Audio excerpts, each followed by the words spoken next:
We are monitoring the fallout from the Shell chemical plant fire. The big concern was the fire. Now it's the water. For days, that runoff was going into the Houston Ship Channel. There are booms to keep chemicals from going into the water, but are those booms keeping everything out? KPRC2 investigator Bill Spencer asking that question tonight. Bill? Keith and Danny, we are learning much more about the massive fire that broke out at the Shell refinery that you see behind me in the distance right here on the Ship Channel.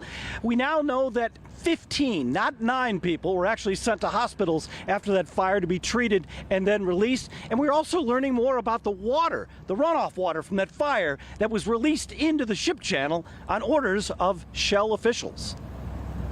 We have extinguished the fire at the facility.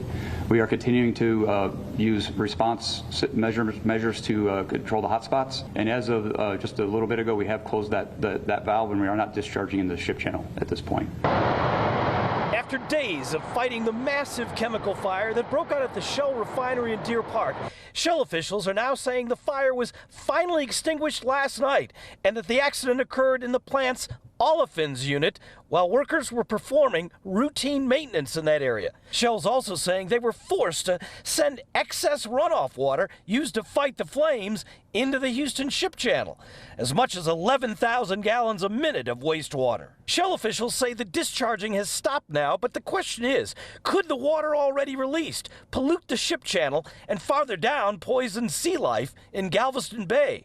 Aerial video from Sky 2 shows large floating booms that Shell placed into the water to stop the contamination. We asked Jim Blackburn in the Civil and Environmental Engineering Department at Rice University. Well, booms work for anything that's floating on the surface. So if there's oil or floating chemicals, yeah, that would be helpful. But many of these chemicals will dissolve in water and will just move into the water column and will go under the boom. So booms are effective against some things, but not everything. Right now, the EPA, Harris County Pollution Control, and the Texas Commission on Environmental Quality are testing water samples at the Ship Channel.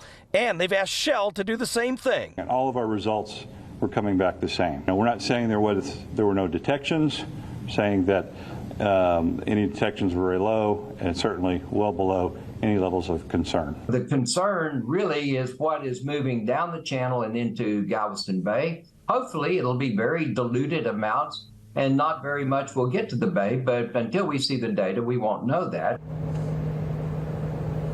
Now, of course, the people who are most concerned about this are the people in the fishing industry, those the people that do shrimp, that harvest shrimp, the oyster beds, all of that in Galveston Bay. They're going to be watching this very closely. Again, the key, according to the experts I talked to, is that all of these different agencies, TCEQ among them, test this water for days and weeks ahead to find out if anything has been poisoned.